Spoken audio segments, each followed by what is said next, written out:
मुझे पता है कि आज तुम हर दिशा से निराश होकर, हर सहारे को आजमा कर अंत में मेरे द्वार पर आए हो, क्योंकि जब मनुष्य को संसार से कोई उत्तर नहीं मिलता तब उसकी आत्मा स्वयं परमात्मा की ओर चल पड़ती है।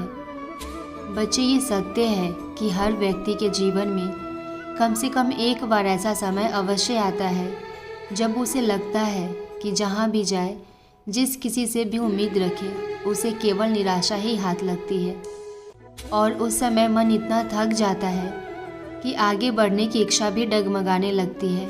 लेकिन बच्चे, ये भी उतना ही बड़ा सत्य है कि समय कभी एक सा नहीं रहता, न दुख अस्थायी होता है, न ही पीड़ा हमेशा साथ चलती है, क्योंकि जिनके जीवन में बुरा समय आता है उनके जीवन में अच्छा समय भी अवश्य आता है। और वो अच्छा समय अवसर तब आता है जब मनुष्य सबसे अधिक थक चुका होता है।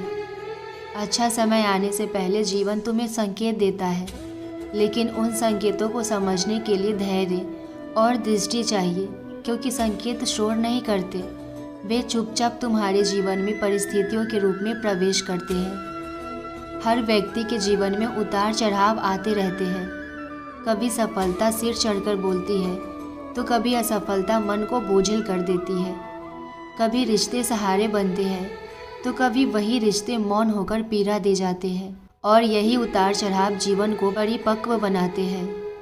बच्चे, ये जो समय तुम अभी देख रहे हो, ये तुम्हें तोड़ने नहीं आया है, ये तुम्हें भीतर से मजबूत करने आया है, ताकि जब सुख का समय आए तो तुम उसे संभाल सको और अहंकार में ना बह जाओ।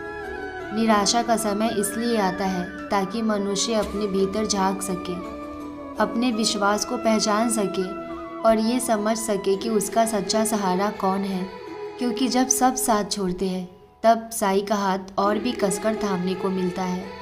तुम ये मत सोचो कि तुम्हारे साथ ही ऐसा हो रहा है, क्योंकि जीवन हर किसी को किसी न किसी रूप में झुकाता है, लेकिन जो झुककर भी टूटते नहीं वही आगे चलकर स्थिर और अडिग बनते हैं।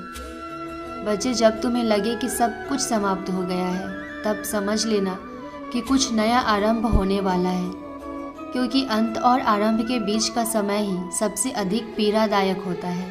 बस इस समय में अपने विश्वास को जीवित रखो, अपने कर्मों को मत छोड़ो और अपने मन को ये समझाओ कि ये भी समय गुजर जाएगा, जैसे इससे पहले के कठिन समय गुजर चुके हैं। मैं तुम्हारे हर भाव को जानता हूँ